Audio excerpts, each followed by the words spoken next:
somos os Homens Cordiais, um podcast que é um caleidoscópio de argumentos para você usar à vontade. Eu sou o Adam Christian. E eu sou o Rafael Ari. Vamos lá?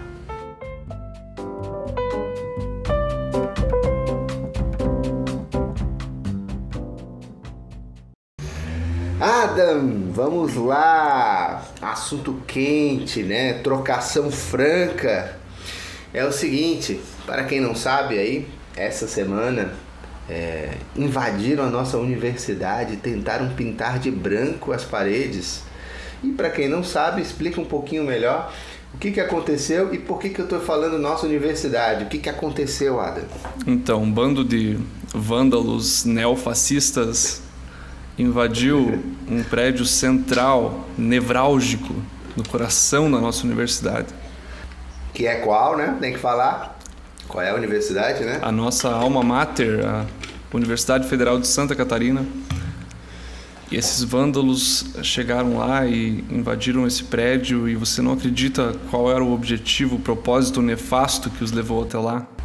Eles queriam tocar fogo no prédio, não é? O que eles queriam fazer mesmo? Muito pior, eles queriam chegar lá com câmeras e com tinta branca para pintar as paredes do centro de convivência que estavam repletas da cultura local, como aquelas pinturas rupestres antigas. Tudo que a cultura local da universidade produziu estava lá gravado como um memorial aos inúmeros, incontáveis estudantes que passaram e que provavelmente permanecem na universidade. E isso gerou uma comoção porque as pessoas que já estavam lá, os alunos se revoltaram contra essa invasão, os nativos sim, se revoltaram contra essa invasão colonialista e resultou em agressão, né? O pessoal bateu neles lá, o pessoal dessa tribo invasora. Você pode falar qual que era a tribo também? Eles são conhecidos por uma sigla. Exatamente, que é MBL, né? Movimento Brasil Livre. Dentro do próprio local lá, que é conhecido como Centro de Convivência, né? Ironicamente. Eu recomendo quem não viu as imagens do Centro de Convivência que veja, porque coloca todo o sabor nessa discussão. Exatamente. E quem sei lá, estava fora do planeta Terra nessa semana e não viu nada, né? Resumindo, é isso. Uns militantes, ativistas do MBL foram até a UFSC com tinta branca e foram até esse prédio, que é o Centro de Convivência Antigo, né? Que está sob responsabilidade do DCE, se eu não me engano, enfim, mas está sob responsabilidade dos alunos, né, do DCE, e foram lá com tinta branca para pintar as paredes que estão completamente pichadas, o chão está sujo, tem cheiro de urina, e a gente sabe disso porque eu sou professor da UFSC, o Adam ex-aluno da UFSC, fez graduação, mestrado, doutorado, tudo na UFSC. E a gente conhece esse prédio, né? Como toda vez que a gente vai até a melhor empresa brasileira, a melhor estatal que existe, fica lá, né? Que é os Correios. Ainda tá lá o prédio dos Correios? Faz tempo que eu não olho, mas eu lembro quando... É a única coisa funcional que existe nesse prédio ainda é os Correios, para você ver o tamanho do problema. Nossa. Eu ia falar um pouco sobre a minha relação com esse prédio, porque eu lembro quando eu entrei na graduação, ele ainda era funcional, ainda tinha coisas lá dentro, tinha convivência, as pessoas faziam coisas, né? Isso... Que ano era esse? Em 2006. 2006. Mas já há muitos anos ele parece um daqueles prédios abandonados no centro de uma grande metrópole. Então ele está completamente abandonado, destruído. Não parece o prédio de uma universidade, muito menos um prédio funcional de uma universidade.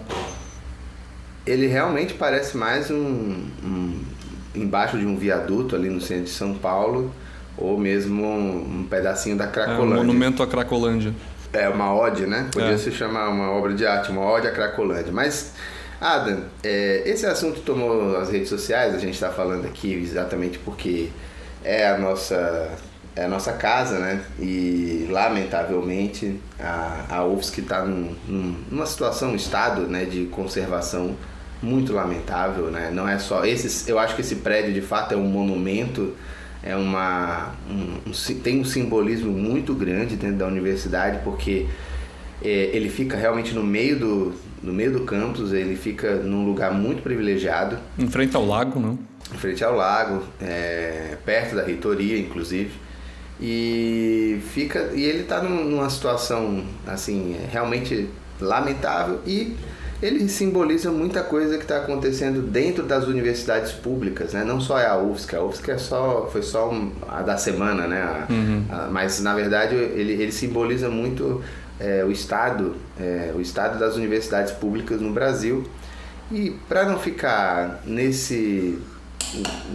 não ficar na superficialidade, né? A gente pode ir um pouquinho além, né? Mas você estava falando antes da gente começar a gravar que quando você viu a cena, eu acho interessante esse teu relato, assim, né? Que você ficou... Como é que você ficou quando você viu as cenas, né? Eu vi o vídeo em que eles mostram os detalhes da depredação e da má conservação, e eu fiquei com vergonha. Eu fiquei com vergonha que a principal informação que tem no meu currículo é doutor pela Universidade Federal de Santa Catarina, porque aquilo nem de longe parece uma universidade. Não é o que você imagina quando você pensa numa universidade. Não é como uma universidade parece. E essas coisas importam, assim. E eu acho que seria legal até você comentar um pouco, porque teve várias repercussões, né? Depois que teve esse caso de agressão, eles foram para as redes, é claro, porque o MBL é um movimento que vai para as redes, é a principal coisa que eles fazem. E a UFSC soltou uma nota em relação ao ocorrido. E essa nota, eu acho ela muito explicativa de toda a situação que está acontecendo, desde o centro de convivência até a degradação e eu acho que a perda de qualidade das universidades federais e das universidades públicas no Brasil. Você percebe uma amostra nessa nota. Fala um pouco aí da nota, Rafa, você que acompanhou bem de perto. Então, a nota em tese era para, né, posicionar a universidade frente ao ocorrido, né, a violência ocorrida dentro do campus. A nota, sei lá, tem aquelas frases protocolares, né, de quem foi obrigado a falar aquela coisa assim, sabe quando você vai ter que se desculpar com o irmão, assim, depois de brigar, entendeu? Que os pais obrigam você a abraçar o irmão e você quer matar ele, entendeu? Então... Sob coerção. Sob coerção. E depois, praticamente, a universidade culpa a vítima, né? De violência. E eu acho importante, Adam, dois eixos dessa nossa conversa, que eu acho que a gente vai começar agora e vamos tentar não esquecer os dois eixos, tá? Vamos tentar primeiro esquematizar isso, depois a gente pode se alongar um pouquinho aqui. Por que a universidade chegou nesse ponto, né? Por que a universidade chegou nesse ponto de degradação, até mesmo de falta de respeito público, né? A UFSC, como outras universidades, ela tinha um respeito público há pelo menos uns 10 anos atrás, mais ou menos, assim. Havia um respeito pela universidade gigantesco, assim. Ninguém questionava a qualidade, ninguém questionava, as pessoas tinham orgulho de fazer parte e desejo de fazer parte da UFSC. E hoje a gente vive um período em que há o maior nível de evasão da história de alunos. Eu não sabia. Nós temos uma evasão gigantesca na UFSC. E nós temos também uma queda do interesse no vestibular pela universidade. Então, tem vários aspectos envolvidos aí. Com certeza tem a questão também da natalidade, ou seja, tem menos jovens no Brasil, né? Não dá para... aqui a gente não temos compromisso, né, com a mentira, a gente tem compromisso com os fatos. É uma mudança demográfica, né, então, tu diz, não? A mudança demográfica vai atingir, obviamente, né? Daqui a pouco o debate vai ser fechar escolas, e isso vai ser um debate, entendeu? Que os políticos vão ter que enfrentar. Porque vai ter menos crianças do que tinha na década de 80, ponto, fato, né? Mas tem também um desinteresse. Aí tem uma questão das profissões. nós temos uma série de profissões que existem hoje que a universidade não dá conta, ela não atinge, e que são profissões com valor agregado, ou seja, que geram mais dinheiro para quem... e que não precisam, ainda não foram regulamentadas pelo Estado e que não precisam de uma universidade para serem... como é que se diz? Para sancionar o né? conhecimento, né? Exatamente. Então, você junta tudo isso e aí também essa sensação de que a universidade não está entregando, né, o que as pessoas querem. Obviamente as universidades tendem à falência, né? Então esse é um eixo importante.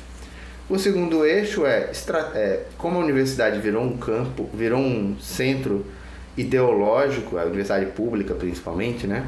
Mas as privadas também não estão muito longe disso, né? Vídeo que acontece dentro das PUCs, por exemplo.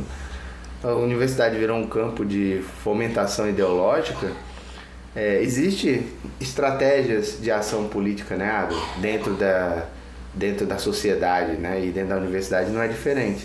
Então essas estratégias de ação política que são interessantes a gente debater um pouquinho para entender por que o MBL fez o que fez, o que eles estão fazendo ali, qual é a estratégia deles. E aqui a gente vai tentar não fazer um julgamento, né? Ou tentar ao máximo não fazer um julgamento de valor, mas explicar um pouco a estratégia MBL, que se a gente colocar naquela linha, né, que você gosta de falar de direita e esquerda, que é uma imagem de baixa resolução, né, e a gente vai enxergar dos dois lados estratégias similares, e aí a gente pode discutir. Quer explicar um pouquinho ou quer que eu fale mais sobre isso? Eu acho que eu posso começar falando sobre... A gente pode se perguntar por que o MBL foi na UFSC, e o MBL sendo um movimento de direita, um movimento que se coloca na direita, um movimento liberal, por que eles foram lá na UFSC? Por que eles foram prestar atenção no que estava pichado lá? Porque estava cheio de mensagens de esquerda, né, pichadas lá, sejam mais marxistas, revolucionárias, clássicas, aquele negócio bem século XX, né? Quanto mais política brasileira local. Tinha todo tipo de Lula livre e PT e apoio a candidatos específicos lá. E como que a universidade veio a ser associada ao lado do esquerdo da ideologia política? Como que a esquerda começou a tomar conta das universidades? Porque eu acho que isso não é um movimento natural nem óbvio, e tampouco é um movimento... é um movimento histórico, antigo, mas que tem piorado, na minha visão, piorou bastante nos últimos anos, assim, especialmente por parte dos alunos. E se você analisar a UFSC, sempre dividiram a UFSC politicamente entre os campos, entre os campi, né? E alguns eram mais de esquerda, outros mais de direita, os mais vinculados à engenharia, tecnologia, e acho que até em algumas áreas da saúde eram um pouco mais à direita, e os mais vinculados às áreas de humanas, onde eu me criei lá no Centro de Filosofia e Ciências Humanas e de Educação, principalmente, são muito mais ligados à esquerda. E o que eu acho que tem um motivo que a esquerda acabou dominando essa instituição, e o motivo que a nota saiu para esse lado mais para a esquerda do que para um lado que seria mais neutro. É interessante você colocar isso porque tem isso, né? Dentro da universidade a gente tem, obviamente, assim como tem na sociedade, tem todas as formas de pensar. E isso é bom, essa pluralidade é muito valorosa, assim, né? Exato, só que existe todas as formas de pensar na universidade. Provavelmente estão à direita, como a gente está falando, mais ali no centro de tecnologia, na saúde. Só que o discurso oficial não permite que essa forma de pensar se manifeste também, porque na verdade é o seguinte, né, Adam? As universidades públicas, exatamente por elas terem um caráter público, elas deveriam respeitar a pluralidade, né, de pensamentos e ideias políticas, ideológicas de uma sociedade, e dessa maneira ela se tornaria buscaria a institucionalidade de forma mais agressiva até do que instituições privadas.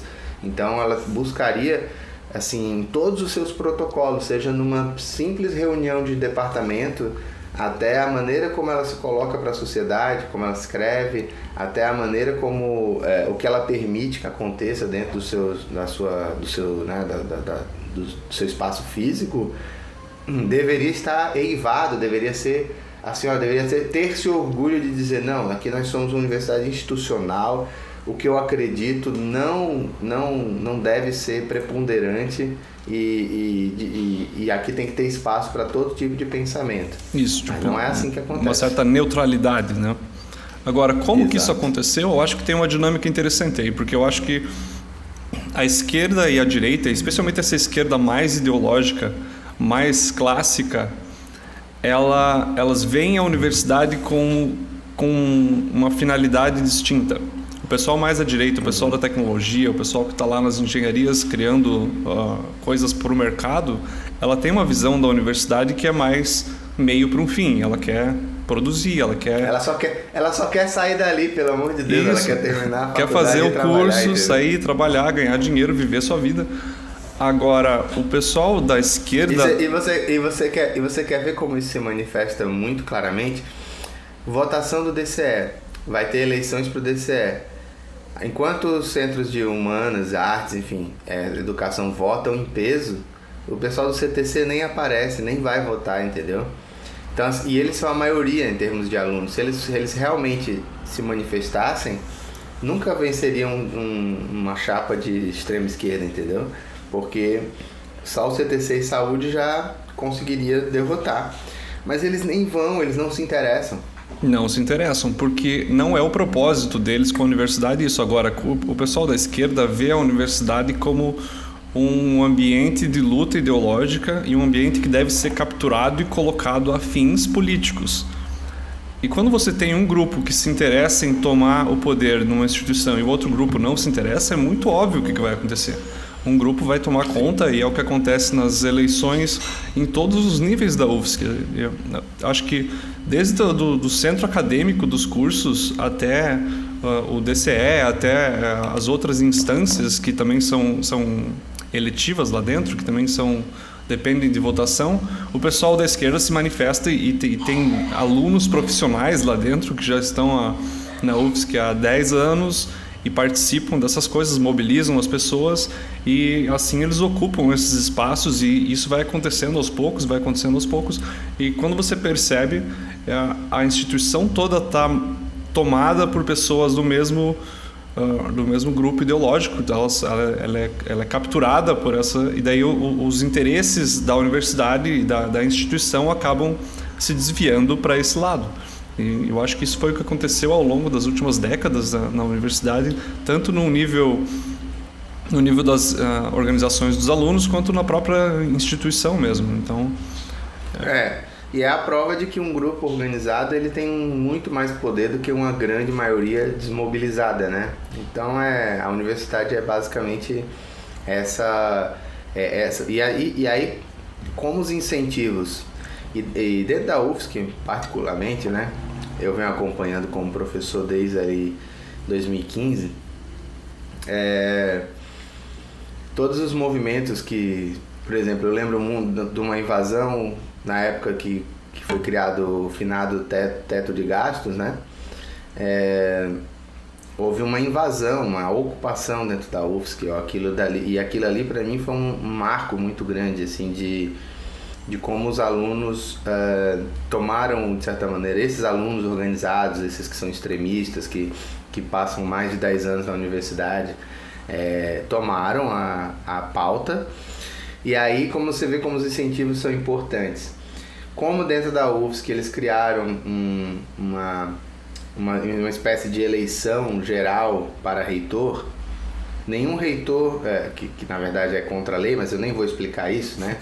Mas porque, enfim, é cansativo mas basicamente o que as pessoas precisam entender é a forma como se elege o reitor na UFSC, ela é ilegal, né? Ela não está dentro das regras que a lei traz, né? E eles fazem de um jeito para parecer tudo legal, mas há uma pressão dentro da UFSC muito grande para que essa eleição paritária, ou seja, os alunos têm poder de voto igual ao de um professor, igual ao de um técnico, né? Sendo que eles são muito mais enfim. E aqueles que votam, como eu já acabei de falar, são aqueles que estão mais organizados, né? Os que vão votar. Simplesmente quem quer ser reitor na UFSC está sujeito aos alunos. Eu quero deixar registrado que eu sou contra os alunos votarem para reitor, né? Eu que não estou dentro da universidade já há bastante tempo, posso me posicionar assim de forma clara. Eu acho um absurdo que os alunos participem da escolha de quem vai gerir a instituição. Acho que essa escolha tem que ficar inteiramente restrita a quem trabalha na instituição e vai ficar lá mais do que alguns anos. Então, e aí o que acontece? Esse incentivo faz com que os reitores literalmente, né, façam tudo o que os alunos querem, porque eles não querem desagradar, é aquele tiozão que quer ser da galera, entendeu? Que quer ser divertidão, que quer ser popular. Eu acho incrível que um reitor queira ser popular. Ele não tem que ser gostado pelos alunos, ele tem que colocar ordem no lugar, ele tem que fazer a instituição funcionar. Imagina isso em outras instituições, Rafa. Exatamente. Então a gente tem um desenho institucional aí que acaba gerando esse tipo de anomalia, entendeu? Que aluno que... Então, desde essa invasão de 2016, dessa ocupação, como eles chamavam, que os alunos a qualquer momento e por qualquer motivo, eles trancam a universidade, eles pegam sofás, bens públicos, entendeu? E destroem na frente E ai de você se quiser passar, entendeu? Eles vão te agredir fisicamente e ainda vão te chamar de tudo. Então, quer dizer... Os reitores atuais, e aí esse prédio, voltando ao ponto, né, a situação em que está esse prédio atualmente é o símbolo, ele está no meio da universidade, são os alunos do DCE que como, em muitas aspas aqui, mantêm o prédio, cuidam do prédio, né, e é isso, e o reitor vai fazer o quê? Se o reitor mexer ali, mandasse pintar, mandasse realmente... Não, vocês não estão cuidando direito, a universidade vai pegar esse prédio para fazer alguma coisa útil. É um prédio maravilhoso, é um prédio amplo, com uma área, assim, um átrio, né? Que daria para fazer muitas coisas ali interessantes, entendeu? Inclusive ceder a iniciativa privada para fazer coisas incríveis ali, entendeu? Mas enfim... Esse é o primeiro ponto, né? Agora vamos falar um pouquinho das estratégias, que eu acho que a gente fechou esse ponto aí, tá fechado o primeiro ponto? Eu poderia falar mais sobre o quanto que eu acho que os alunos não deveriam dar palpite no universitário, mas não quero deixar a discussão ficar só em cima disso. Fala só para finalizar esse ponto, fala aquela tua ideia que tu trouxe também sobre o propósito da universidade, só pra gente fechar esse ponto. Isso inspirado no que o psicólogo social Jonathan Haidt tem falado sobre as universidades americanas, que eu acho que se aplica aqui no Brasil também, dizendo que você tem que começar a pensar qual que é o objetivo, qual que é o telos, para pegar o termo aristotélico, de uma universidade, para que ela serve.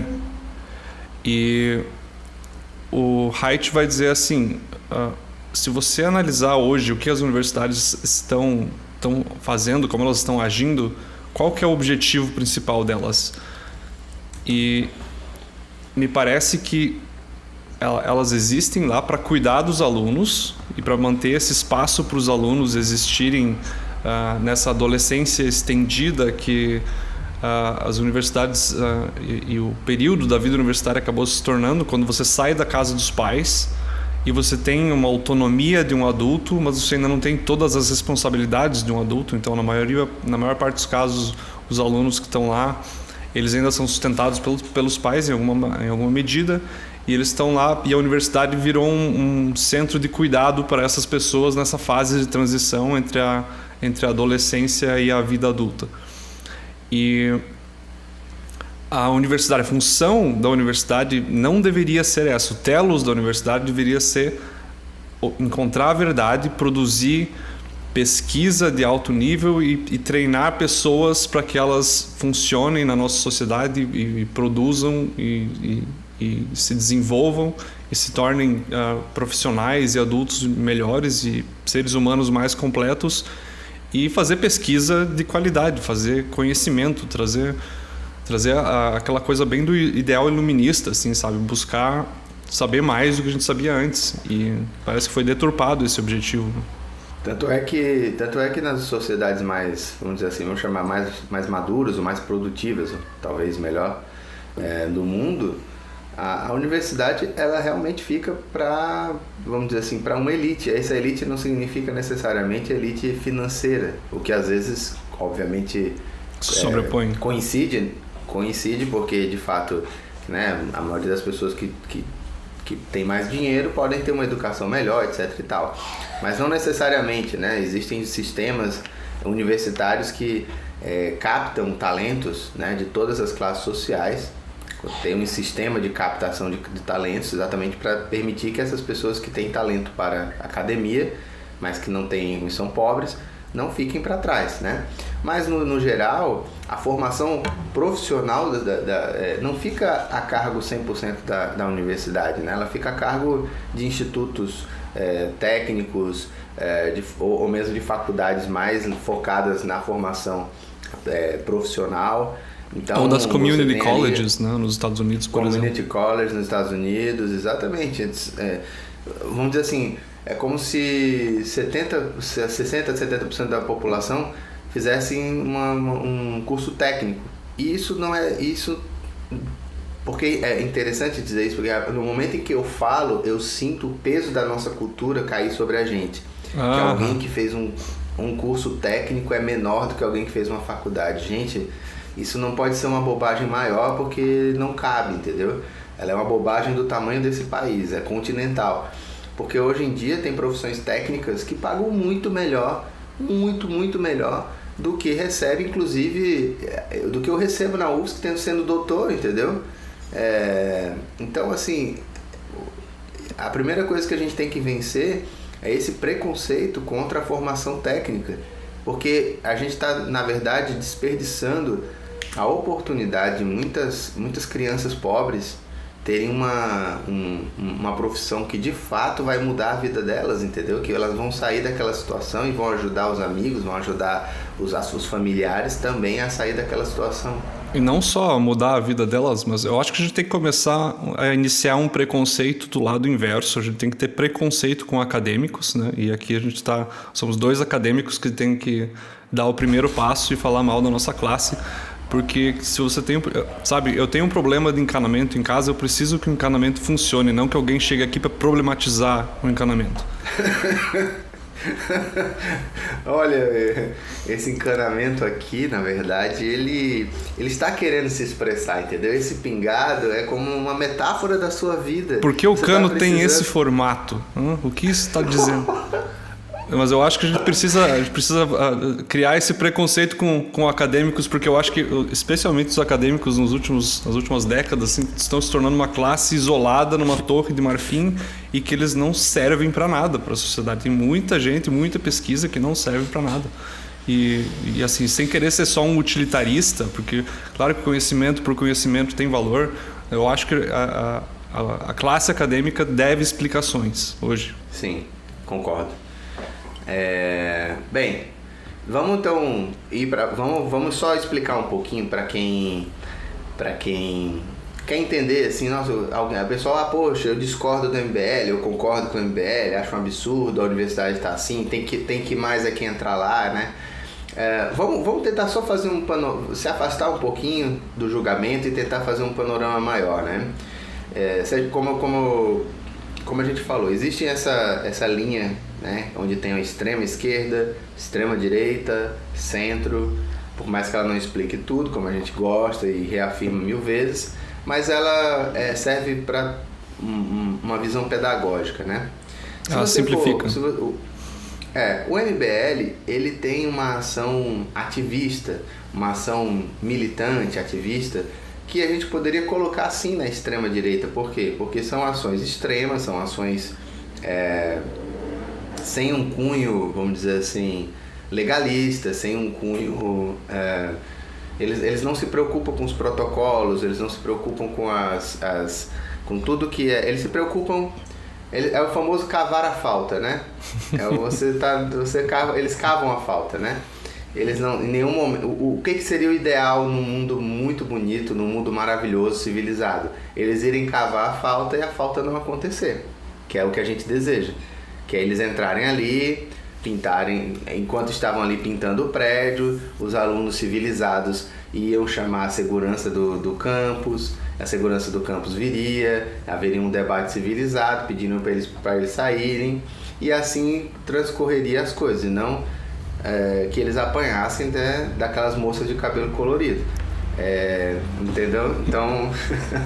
Então, esse seria o mundo ideal. Agora, por que eles fazem isso? Por que eles vão cavar essa falta? Porque essas ações extremas, em toda a sociedade é assim, elas visam suscitar o debate. Elas visam tirar o debate de um campo adormecido e trazer ele para a sociedade de uma forma explosiva. Isso é a função. Do lado extremo da esquerda, só para a gente poder situar, nós temos o movimento do sem terra, nós temos o movimento do sem teto, nós temos partidos políticos como o PSOL, como o PSTU, enfim, partidos que, de certa maneira, trazem o debate para o seu extremo, para que partidos como o PT, que já são extremos na nossa concepção e que têm as ideias erradas, possam parecer moderados. Quando o PT fala, não, o pessoal está exagerando um pouquinho, precisa governar uma prefeitura, como o Lula já disse algumas vezes, né? Deixa eles governarem uma prefeitura. Ele faz a sociedade olhar para o PT como algo moderado, e eles conseguiram ter essa... E eles não brigam, tá? Aí eu acho que é uma grande diferença entre as duas estratégias, é que o PT e o PSOL e todos esses movimentos extremos que às vezes dão dor de cabeça ao PT, eles servem, o PT tem muita clareza de que eles servem como um movimento de puxar a tolerância da sociedade para a esquerda. O MBL faz isso à direita. A diferença é que não existe ainda um PT, não existe um partido que aproveite-se disso e não brigue, né? Se a gente fosse dizer que o Novo, por exemplo, seria esse partido, e o Novo é minúsculo hoje, né? Não tem nem chega muito longe, nem está muito longe de ser um PT em termos de tamanho, né? Mas já briga com o MBL, então os dois não se entendem, entendeu? Então essa estratégia acaba não funcionando muito bem e fica só a lacração da internet. E o que acontece é que, mesmo quando a esquerda briga, eles se organizam e eles se coordenam quando eles precisam. Então, as brigas, elas chegam até um limite e param. Então, chega na hora de votar, todo mundo faz o L, todo mundo apoia quem tem que apoiar, e todo mundo entra na linha. Então, as muitas dissidências internas, porque... olha, não existe mais dissidência maior e brigas maiores do que entre dois grupos de comunistas diferentes. Assim, eles se odeiam mais do que eles odeiam os fascistas. Isso é só você olhar como funcionam as coisas lá dentro que você percebe. Só que chega na hora, todo mundo entra na linha e funciona. Enquanto isso, a direita nunca foi aglutinada da mesma maneira que a esquerda tem sido nas últimas décadas. Agora, eu acho que isso tudo é muito dinâmico também, então eu acho bem possível que aconteça um movimento contrário. Pode ser que a gente consiga aglutinar mais os partidos na direita e mais os movimentos na direita, incluindo o MBL, e que a esquerda perca essa coesão, especialmente quando eles não tiverem mais uma figura, uma liderança carismática para colocar o pessoal na linha, como eles têm hoje com o Lula, né? Então... e aí para ficar claro isso, assim, essas ações, assim como tem as invasões de terra, então veja, vou só para que fique bem transparente, o MST invade as terras, é um ato extremo, isso gera o debate na sociedade, gente fica a favor, gente fica contra. E aí o PT, no governo ou na oposição, chega e fala, não, com certeza, esse não é o caminho nesse momento. Mas é interessante a gente fazer o debate sobre a reforma agrária.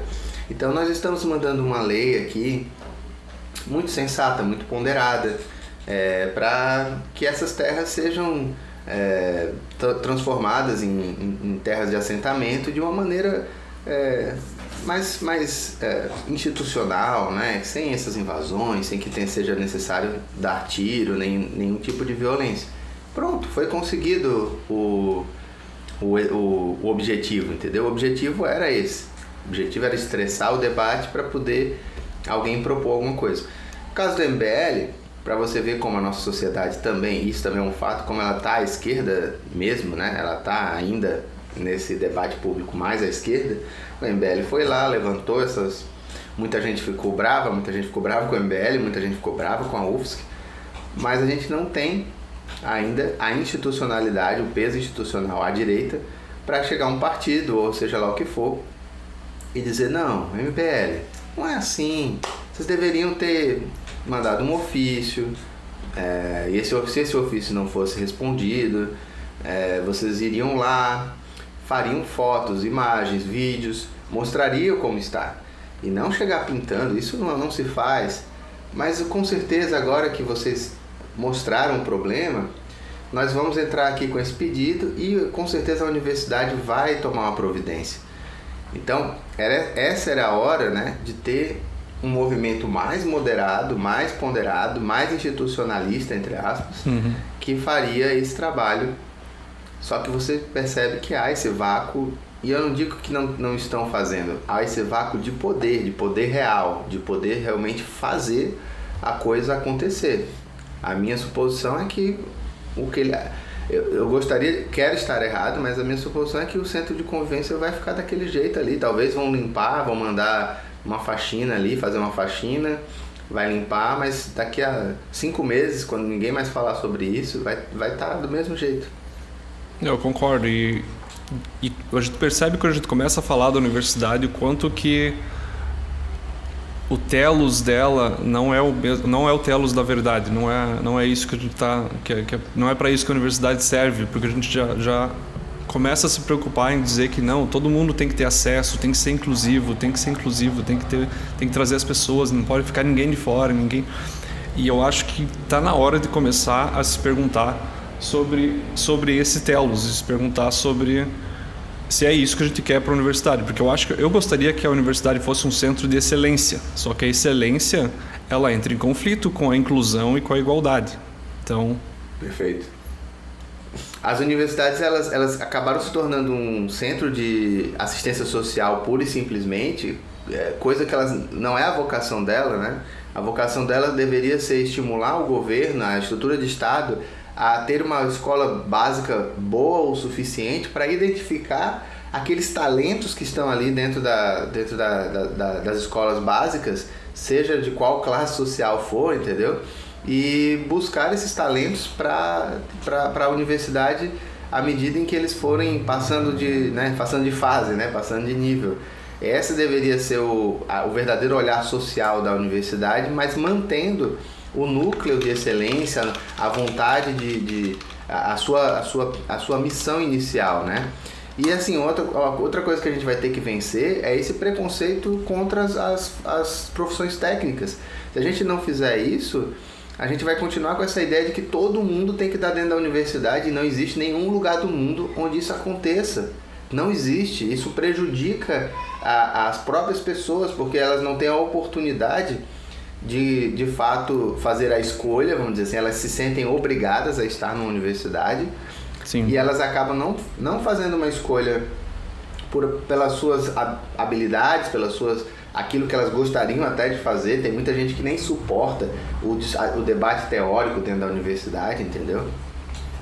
Sim, realmente a gente vai ter que ter um pouco de coragem de enfrentar esse impulso pela igualdade e pela inclusão que apesar de todos os lados positivos que ele trouxe, também tem problema em algumas instituições, sabe? Ela não funciona para todos os campos, não funciona para todos os momentos. A gente precisa aceitar que a universidade, por exemplo, tem que se tornar um centro de excelência em primeiro lugar, e a tarefa de inclusão e de igualdade pode ficar em segundo plano, pode ficar de lado, e isso não é o que acontece na universidade hoje, e eu não estou vendo ainda um movimento que faça isso voltar a acontecer, sabe? Que faça a universidade se tornar o lugar onde a gente desenvolve as nossas principais mentes, a gente cria gênios, cria talentos, cria pessoas que vão mudar o mundo, que vão criar ideias e produtos e o que for de forma nova.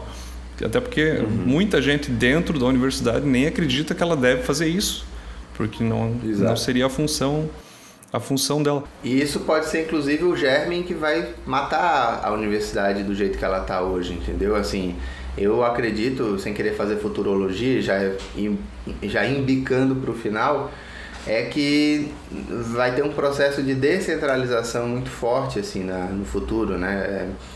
As universidades vão ficar esses paquidermes, entendeu? Assim, totalmente fora do contexto social, assim, sem que tenha um respeito tão grande da sociedade como já teve. E a gente vai ter um processo ali de centros de excelência menores em determinadas áreas que vão desenvolver vinculados a empresas, vinculados enfim, até mesmo por exemplo, a Embrapa. A Embrapa é um excelente exemplo de modelo estatal que tem um foco muito assim, definido e que consegue desenvolver um trabalho incrível. Agora, vê como é que é o modelo de contratação da Embrapa, vê como é o modelo de trabalho deles, as parcerias que eles fazem com a iniciativa privada, enfim, tudo isso daí faz com que a Embrapa tenha um sucesso gigante, assim, é uma estatal, que não é uma estatal, né, é uma autarquia, na verdade, que tem um sucesso grande. Isso daí é um modelo que deveria ser reproduzido para as universidades, talvez, entendeu? Mas tá falando, é muito fácil falar da Embrapa porque são grãos, porque é agronegócio e tal. Mas como é que seria para as artes? Meu Deus, eu poderia passar mais um podcast. Aliás, vamos gravar um podcast sobre isso, porque hoje em dia, vou dar um exemplo da minha área. Eu sou professor de roteiro, de escrita dramática. Tá?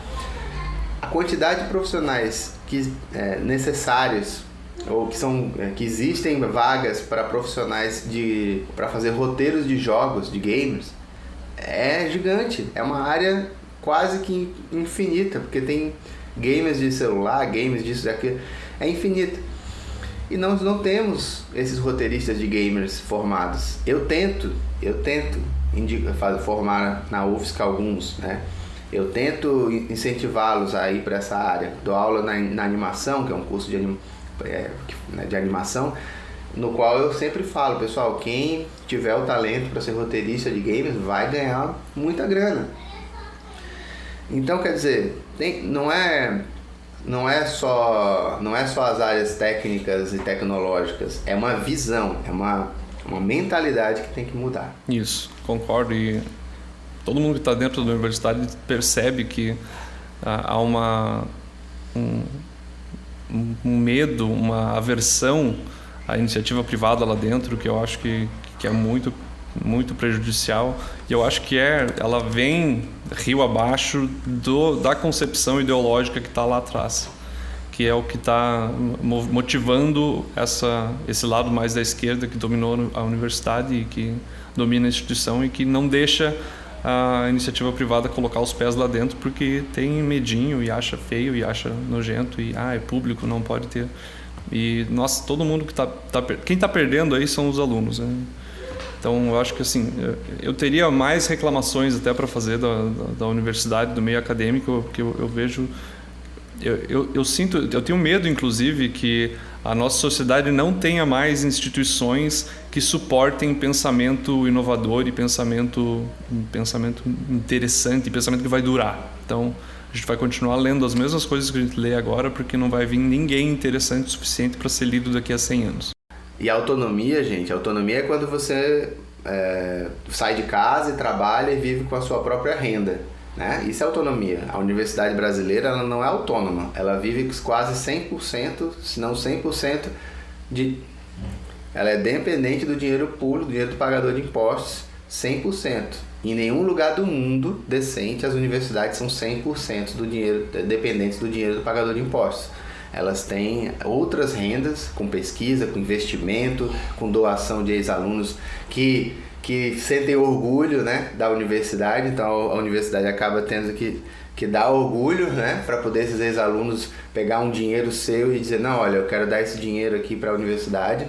Então, assim, autonomia é outra coisa. Hoje, a universidade brasileira é um filhinho de papai que vive de mesada e gosta de dizer que é autônomo. É isso, Adam? É isso. É isso aí. Então, peguem suas tintas brancas e vamos pintar as paredes do nosso pensamento. É isso aí. Até a próxima. Que o Brasil todo se torne um centro de convivência. Valeu! Valeu.